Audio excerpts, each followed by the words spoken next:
Hello students, आज हम छठी कक्षा के एक इम्पोर्टेंट चैप्टर भोजन के घटक के बारे में पढ़ेंगे। हम विभिन्न प्रकार का भोजन ग्रहण करते हैं जिनमें बहुत सारे पोषक तत्व उपस्थित होते हैं।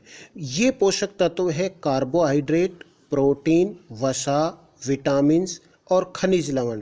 आइए इन पोषक तत्वों के स्रोत और इन पोषक तत्वों का शरीर में कार्य के बारे में पढ़ें। कार्बोहाइड्रेट हमें अनाज, आलू, गन्ना, मांस, दूध, अंडे आदि खाद्य पदार्थों से मिलता है और कार्बोहाइड्रेट से हमारे शरीर को ऊर्जा मिलती है। इसी तरह प्रोटीन हमें मिलता है दूध, दाल, अंडे, मांस, मछली इत्यादि से।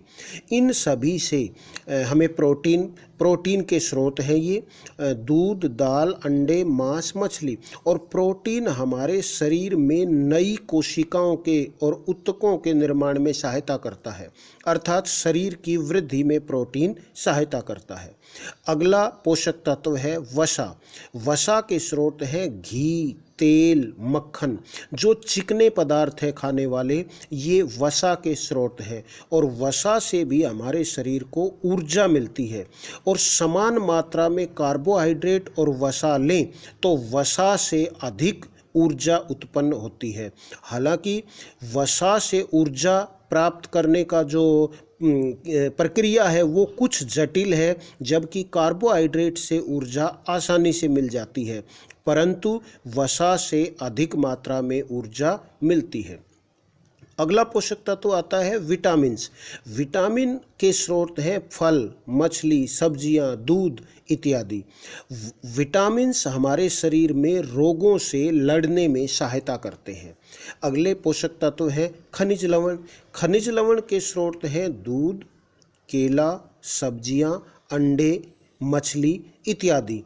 खनिज लवण से हमारे शरीर का विकास होता है और हमारा शरीर स्वस्थ रहता है। शरीर को स्वस्थ रखने में और शरीर के विकास में खनिज लवणों की अहम भूमिका होती है। हालांकि खनिज लवण बहुत कम मात्रा में हमारे शरीर को इनकी आवश्यकता होती है, लेकिन जरूरी पोषक तत्व भोजन के खनिज लवण भी होते हैं। इसके अलावा इन पोषक तत्वों के अलावा आहारी रेशे, जिनको हम रुक्षांश कहते हैं, और जल की भी आवश्यकता होती है।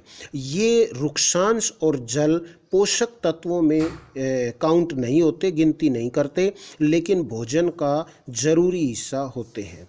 आइए अब हम जानें संतुलित आहार क्या होता है। जिस आहार में सभी पोषक तत्व उचित मात्रा में उपस्थित हो, उस आहार को संतुलित आहार कहते हैं। अर्थात जिस पोषक तत्व की अधिक आवश्यकता हो हमारे आहार में, वो अधिक होना चाहिए। जिस पोषक तत्व की कम आवश्यकता हो हमारे आहार में उनकी कम वो भोजन में होना चाहिए। तो ऐसे भोजन को, ऐसे आहार को हम संतुलित आहार कहते हैं। एक शब्द आता है अभावजन्य रोग।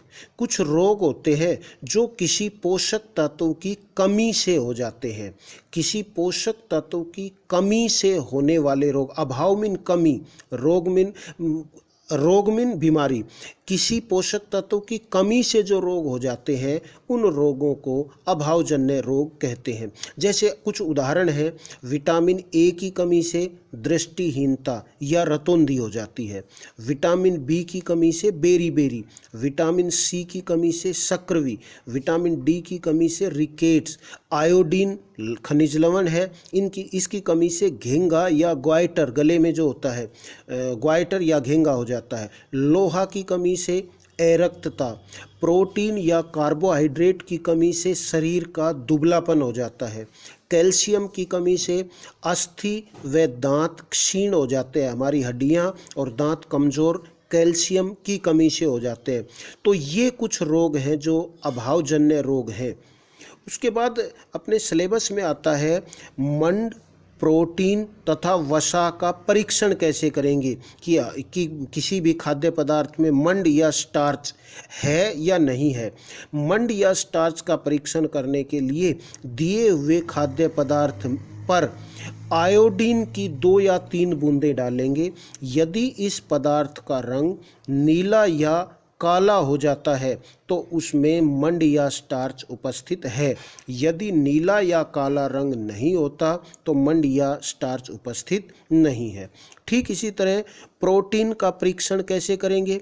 प्रोटीन परीक्षण के लिए हम एक साफ परख नली लेते हैं। दिए हुए पदार्थ का कुछ हिस्सा पानी के साथ मिलाकर, पानी की 10 बूंदों के साथ मिलाकर परख नली में डाल देते हैं। परख नली के अंदर 2 बूंद कॉपर सल्फेट की डालते हैं और 10 बूंद कास्टिक सोडा की हम मिलाते हैं।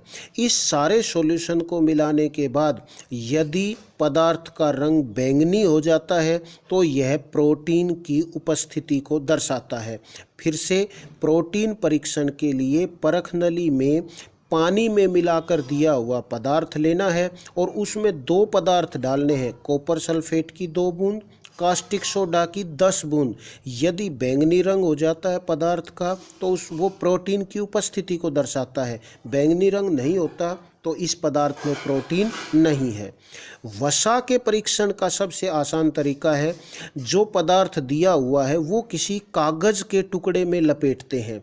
यदि कागज़ का टुकड़ा, कागज़ चिकना हो जाता है तो यह वसा की उपस्थिति को दर्शाता है। यदि यह कागज़ चिकना नहीं होता है तो उस पदार्थ में वसा उपस्थित नहीं है।